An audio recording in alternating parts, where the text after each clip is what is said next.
Greetings! So you probably have already heard that Rafis took the #1 spot on the PP leaderboard with his Necrofantasia play, overtaking Cookiezi! As with anything that has to do with Cookiezi! This also sparked some heated debate among some of the players. You cannot deny that Cookiezi has something akin to a personality cult. Anytime a player, especially those who are close to him in rankings, do something impressive, you can count on these Cookiezi fanboys to drop their opinions in the comment section. So let's talk about fanboyism. In any game, top players are bound to be treated as literal gods, especially if that player had been #1 for an extended period of time. An example that comes to my mind is Zezima from RuneScape. What's the place RuneScape XD? Yes. I played a lot of RuneScape back in the days and that's where I picked up most of my English knowledge, as you can hear. But anyway, that's besides the point. Zezima ranked #1 on the RuneScape leaderboards for years without anyone coming close to him. He was the Cookiezi of RuneScape, without a doubt. Parody videos were made of him and every time he turned on his private chat, he was just obliterated with private messages. If this is not the visual representation of the Cookiezi fandom, then I don't know what is. Even though RuneScape and Oath share very few similarities, both of these top players managed to become literal gods in their games. Whether they actually are is another question. Even if a player that used to be the very best in his game fades away, he will always stay the best in their fans' hearts. That is not to say that Cookiezi is over his prime, but he certainly doesn't have as much motivation to put up with the bullshit to grind conventional PP maps. One day we will all stop playing, and years after his departure, players will fondly remember the times he played. And they often will claim that he could come back and reclaim the throne in weeks. But sometimes this obsession with top players can be a bit unhealthy. When you insult their idols, you insult the very thing that motivates them. It's not even that you insult them personally, you insult the very essence of their life. I swear that they wouldn't even care if you called some of these people's mother or but if you ever publicly said that Cookiezi is overrated, they will jump on your neck, man. This also happens with mappers, but to a lesser extent. And of course, this is entirely without the consent or approval of the idolized person in question. Some people like to make the conclusion that the idols need to keep their fans in check, but literally nobody can at this point. They have gone completely rogue. I wouldn't be surprised if there was a Cookiezi Defense League group on Discord that harassed people who spoke against their one true god Cookiezi. I think this player worship has to do with our tribalistic ancestry. Being in a tribe meant that you were more likely to survive. So our lizard brain often tries to find something that bonds us together. It is similar to football teams. Fans often go absolutely mad when their favorite football teams play against their rivals, which often ends in fans from both sides going against each other. Brit lads and East Europeans know what I'm talking about. Cookiezi's most hardcore fans are pretty much the same as these football hooligans, but on a smaller scale. They get violent when they feel that Cookiezi is being threatened somehow. They trash talk anyone who doesn't worship the same player. They aren't really good at the game, and they will probably end up being banned from the game one way or another. To be honest, I don't think anyone can stop these rabid fans.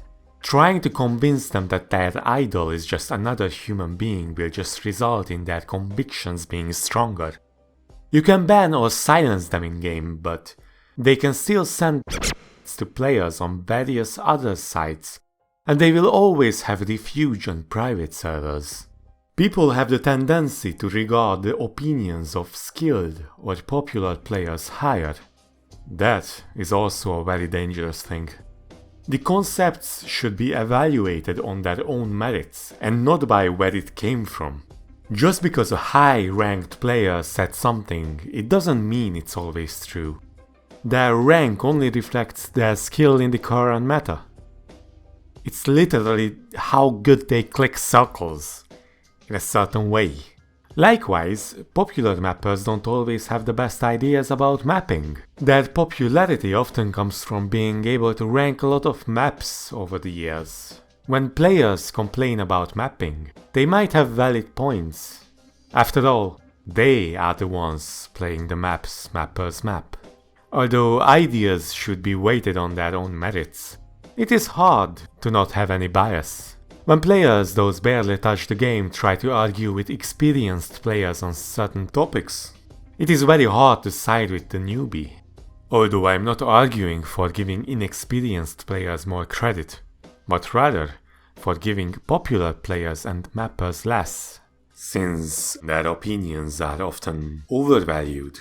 Maybe it's a good thing that Cookiezi doesn't really speak, since he could get a huge part of the community behind his back that would never question the validity of his opinions, even if he was ironic about something. Don't get me wrong though, there is nothing wrong with having a player that you look up to. Far from it. I think it is great that some people can be motivated and inspired by other players. Motivation is one of the biggest aspects of this game, so having idols is a great way to stop yourself from burning out.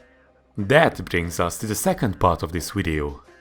Motivation to stay high in the rankings. While Rafis is rank 1 at the moment, a great majority of the player base agree that Cookiezi is overall the better player. He might not be better at everything, but generally speaking, his overall skill set still seems to be leagues ahead of everybody else. But where to? Rafis is number 1 now, so aren't you just a salty fanboy of Cookiezi? Aren't you just a salty Cookiezi fanboy? Where to?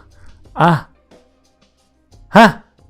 Well, number 1 where? Oaths cannot be measured entirely on objectivity.